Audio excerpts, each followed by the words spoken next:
Hii ni TriGen Media. Karibu sana. Kama kawaida yetu kila juma, kila wiki, kila siku 7 tunakuwa hapa kwa ajili ya kuchakata masuala mbalimbali ya kihabari, lakini vile vile tunachambua mada mbalimbali, tunadadavua baadhi ya mambo ambayo tunaishi nayo kwenye maisha yetu ya kila siku. Nazungumzia ni fikra za Mubali na Mapuli, ndizo hizi kwa siku ya leo, ambapo bila shaka kipindi ambacho kimepita tulitazama fikra za kwa nini watoto wetu hatupendi sana wafanye kazi ama wasome vitu ambavyo wazazi tumesoma. Leo tuko kwingine. Leo fikra zinakwenda kushoto, zilikuwa kulia zinakwenda kushoto. Leo tunazungumza nini? Kuna kitu sio kizuri sana kukisema, lakini kinatokea na kimeumbwa, ni cha asili, ni nature, kifo. Tumeweza kuona mara nyingi tunazaliwa katika familia, yupo baba, yupo mama, tumekuta mali, hatujazikuta, pengine zinakuja mali tukiwa tumeshazaliwa, baba anazitafuta, anazileta, au baba akazikuta, akazitunza, akaziendeleza, ukazikuta, lakini mwisho wa siku baba na mama wakija kuondoka wanaziacha na kuachieni nyie. Siku hizi kuna shida kidogo.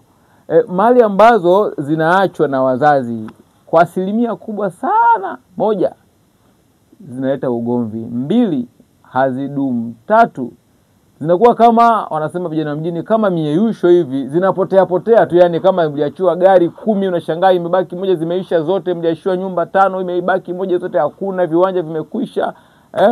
Hatari sana. Niko na Mubali na hizi ni fikra za Mapuli na Mubali. Mubali, naona leo umeingia mali ya urithi. Unajua, yani sikiliza, kuna mzee mmoja bana leo kuniambia kwamba haya huwa ni mapepo. Mali kwamba haya huwa ni mapepo.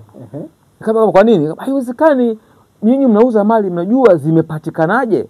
Mubali, ulishawahi kwenye maisha yako bila shaka kukutana na hii incident hii? Sana. Mnipe kidogo fikra nizipate kidogo. Kwanza fikra zangu, unajua ulivyozungumza hivyo nikakumbuka wimbo mmoja umeimbwa na O2 Jazz Band, baba ya muziki. Mali ya baba inanitoa roho. Bora kae pembeni muda mwingine. Sasa uzoefu unaonesha kwamba biashara hizi ama vitu watu wanavyorithi. Unajua mtu mwanzilishi wa jambo. Sawa, mwanzilishi wa jambo, sijui kuna shetani gani anakuwa tofauti na mmaliziaji wa jambo. Lazima kuna mambo ya kujifunza. Mfano ukiangalia wenzetu Wahindi na watu wengine, unakuta hata duka wote wamejaa. Wote familia yote kanaangalia ile huduma inatolewa vipi. Yes. Unajua ile ni somo. Sasa sisi huku mtoto akija dukani ni kwamba amekuja kuchukua hela. Kama wewe wahi nyumbani. Wahi nyumbani, lakini haoni namna ambavyo unazungumza na wateja, haoni namna unavyowakirimu watu, haoni namna ambavyo unajaza daftari yale mauzo na rudi unaandika huko. Yupo pale yeye anasubiri kula. Kwa hiyo kitu ambacho kinakuwa ni mzigo ni kwamba ile transition, kile kizazi, unajua majukumu vile vile. Sasa hivi kwanza tuna kizazi ambacho ukiangalia, mfano kuna kizazi ambacho mimi nikilinganisha hata wasomi wa zamani, akimaliza labda form 6 amemaliza chuo, kama hafanyi lolote basi utakuta hata mazingira ya kwao yamekuwa mazuri, amekuwa ameamka asubuhi. Sasa hivi unaweza kumkuta labda amebrush kiatu, ameng'aa vizuri, mama na baba wengine ni wazee kabisa, wanaenda shambani, msomi amebaki pale, trip atakayotoka wamtafutie nauli aende kule. Kwa hiyo pale ndipo unaanza kuterekeza msingi wa shughuli ambayo imefanya kile unachokiona kimenawiri sasa hivi. Kuna watu, kuna jasho nyuma yake. Kwa hiyo kuna kushirikishana, watu wanashindwa kushirikishana, lakini wale ambao wangeshirikishwa wanashindwa kushirikishwa. Hivi unafahamu Mubali, kwa mfano? Naam. Sasa hivi ukienda, unajua tuseme hapa Dar es Salaam na kwenye mikoa mingine, watu wanazidi kuongezeka, miji inazidi kukua. Lakini niamini mimi Mubali, kuna miji sasa hivi ukifika imejaa wageni. Sawa? Tuseme labda mkoa kama Mbeya. Unakwenda eneo la Ubaruku. Unakuta waliojenga Ubaruku pale sio wakazi wa pale, ni wageni. Umeelewa? Unakwenda kwetu mimi Kisesa. Unakuta waliojaa pale Kisesa sio wenyeji, ni wageni.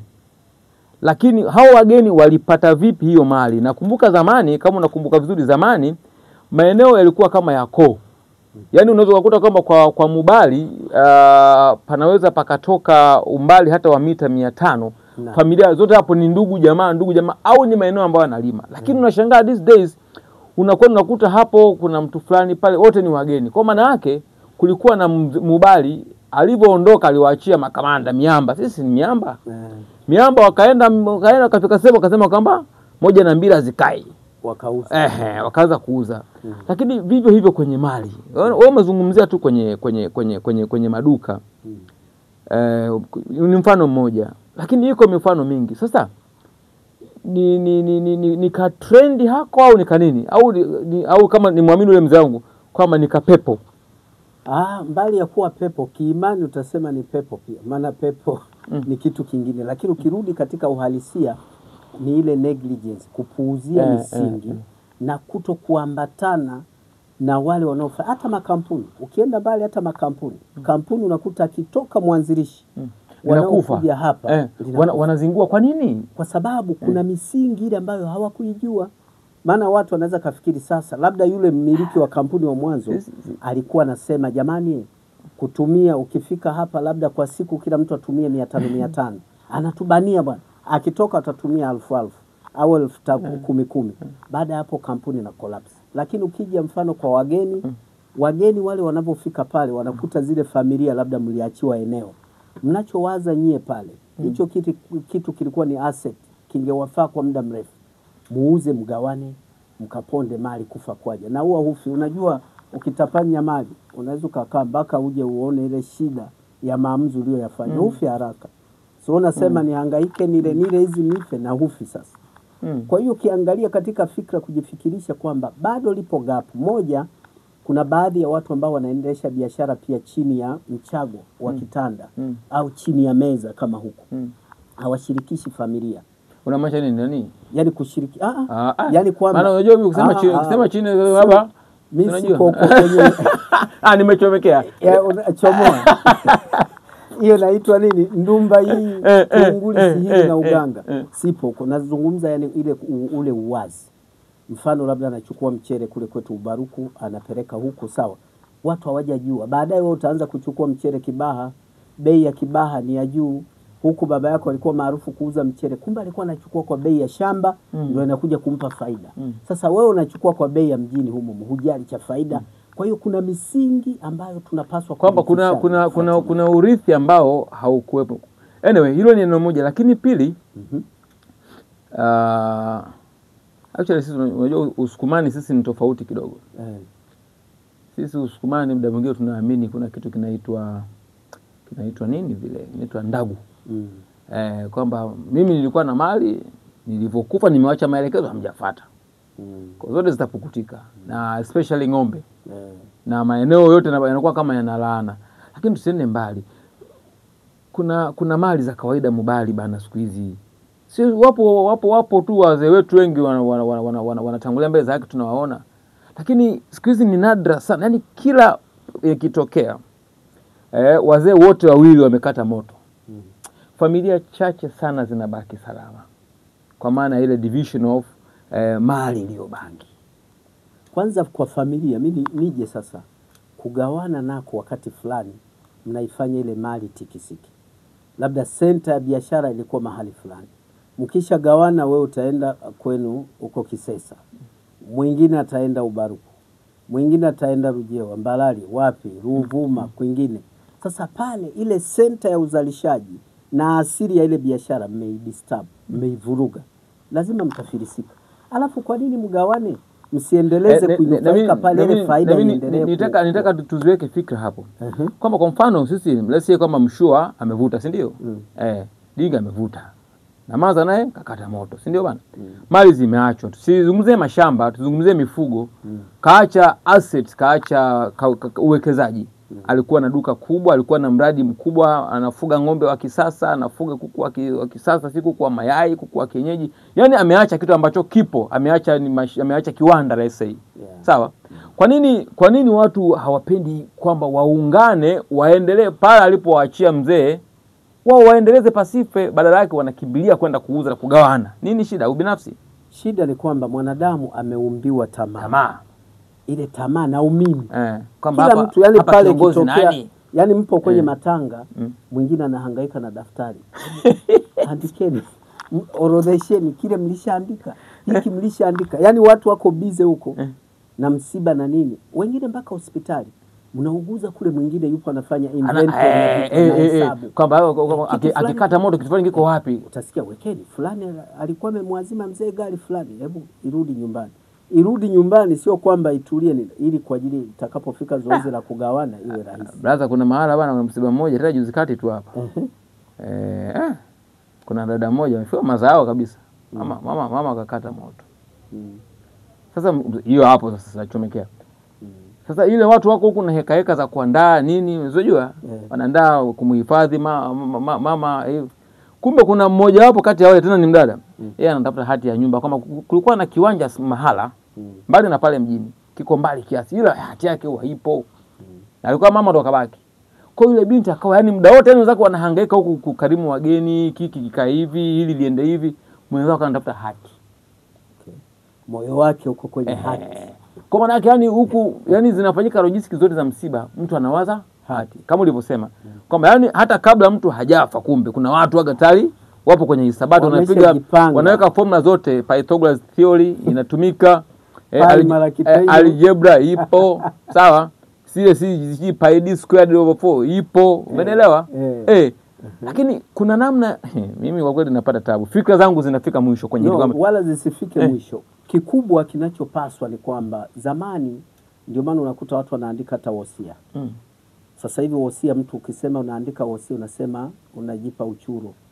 Sawa, lakini wosia unaweza kaandika katika wosia, nikitoka mimi hapa eneo hili halitauzwa kwa yeyote, ila litabaki, anayetaka aje alime hapa, apata anachopata ondoka. Kukata, kuhamisha umiliki staki. Wako watu wanafanya hivi kidogo, lakini pia sasa ule uzalishaji, ile faida inayotokana na ile biashara hata ipata tena. Lakini wosia si lazima uandikwe. Lazima uandikwe. Sasa hapo napo kuna kachangamoto kidogo. Sheria kabisa kila kitu. Kuna kesi ziko nyingi tunazo za wosia, tunasema kama mzee aliandika alikuwa ana akili. Sasa inabidi uandike na nguvu kabisa. Umeona?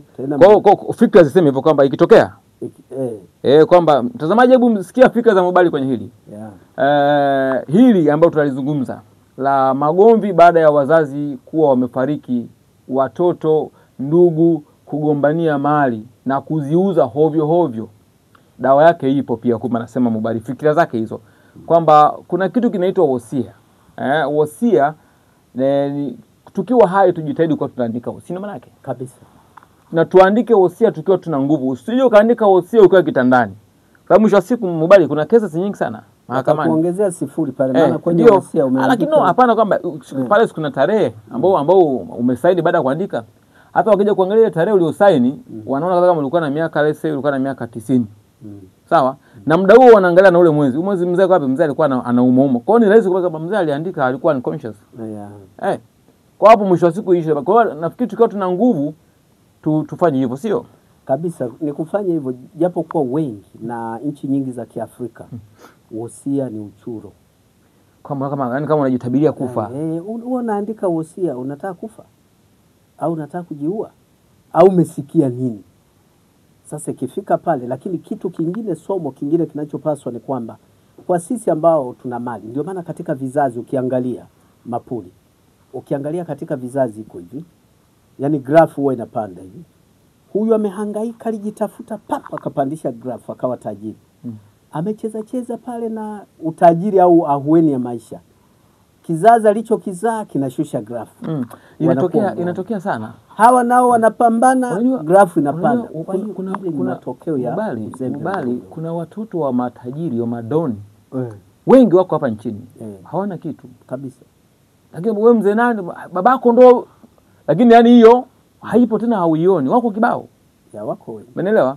Kwa maana kwamba mahali zile walipozikutia pengine hawakuzitumia sawa sawa, au walipita huko ambako tunapita kuzungumza, au walizifanya kama sherehe. Unajua fedha ilivyo, au tuseme vitu hivyo, iwe asset ama fedha, kuitafuta ndio kazi.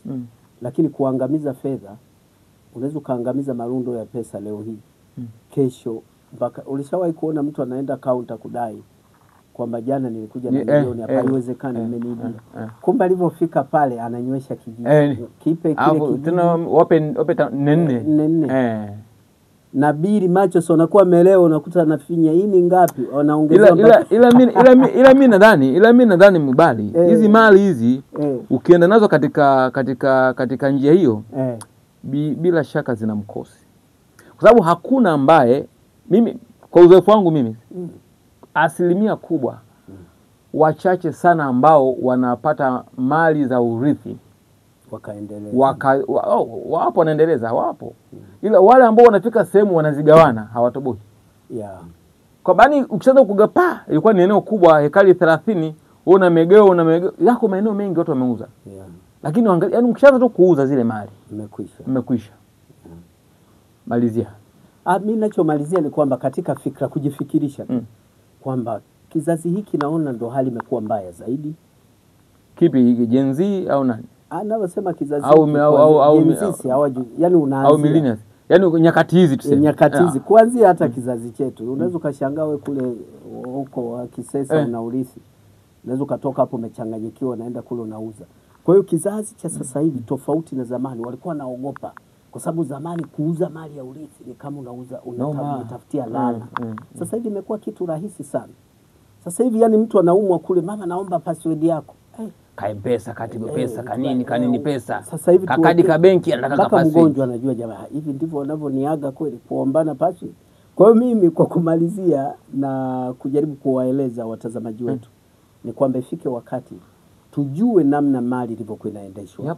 Tujue mradi ulivyokuwa unaendeshwa. Tujue kampuni ilikuwa inaendeshwa vipi. Kuna miiko, do's na don'ts za makampuni. Basi tusiwe tunazifuta. Ndio maana yule mtu alifanikiwa kwa sababu alienda kwa mwendo huo. Ama kama una uhakika mwendo wako mpya ukianza utaleta faida. Basi lakini wapo ambao wanabeba na wanakwenda. Mali wanaziongeza, wapo, wanazimultiply. Wapo, labda yule alikuwa anaendesha kizamani, wewe kwa teknolojia. Ukaja kisasa. Uhakika. Usiingie kichwa. Unaona, ukiingia kichwa litakalo kupata umekwenda. Mwana kulitafuta, mwana kuligeti, mwana kulipata bwana ya. Basi mimi nafikiri tuishie hapa, tuishie hapa kwa leo ili fikra zingine tena tuzipike. Mtazamaji, tumekuwa tukiziangazia hizi fikra mimi na Mubali kuhusiana na kwa nini mali zinazoachwa na wazazi wetu nyingi siku hizi au mara nyingi au katika cases nyingi hazidumu. Kama mzee kaacha magari, kaacha majumba, kaacha maeneo makubwa, kaacha mali, kaacha viwanda, vikiachwa tu hivi watu wanakimbilia kugawana, na wale wanaogawiana hawaendelezi, badala yake wanauza. Ni asilimia kubwa, bila shaka utaungana na mimi kuwa hiyo ni shida kubwa sana. Sina takwimu sana za nje ya nchi huko, lakini kwa hapa Tanzania ni kwa kiasi kikubwa sana. Lakini Mubali anasema eti wazazi tukumbuke kuwa tunaandika wosia kwamba bana, ikitokea nimekata moto, mzigo wote fulani ndo usimamie, sio ugawanywe, usimamiwe uendelee. Takupa nchi moja ya mwisho, kwa mfano nchi ya Denmark, ukizaliwa tu ukishafikisha miaka 18 unaruhusiwa kwenda kuchagua ukifa unataka uchomwe moto au ufukiwe chini. Hizi zimekuwa ni fikra za Mubali na Mapuli. Tunaishia hapa kwa leo, lakini tafadhali tembelea katika account yetu ya YouTube TriGen Media. Tafadhali subscribe hapo kwenye TriGen Media kunako account ya YouTube. Mimi naitwa Leonard Mapuli, mwenzangu ni Leonard Mubali, na hii imekuwa ni fikra za Mubali na Mapuli. Mpaka tena wakati mwingine, baki hapo bana, usiondoke.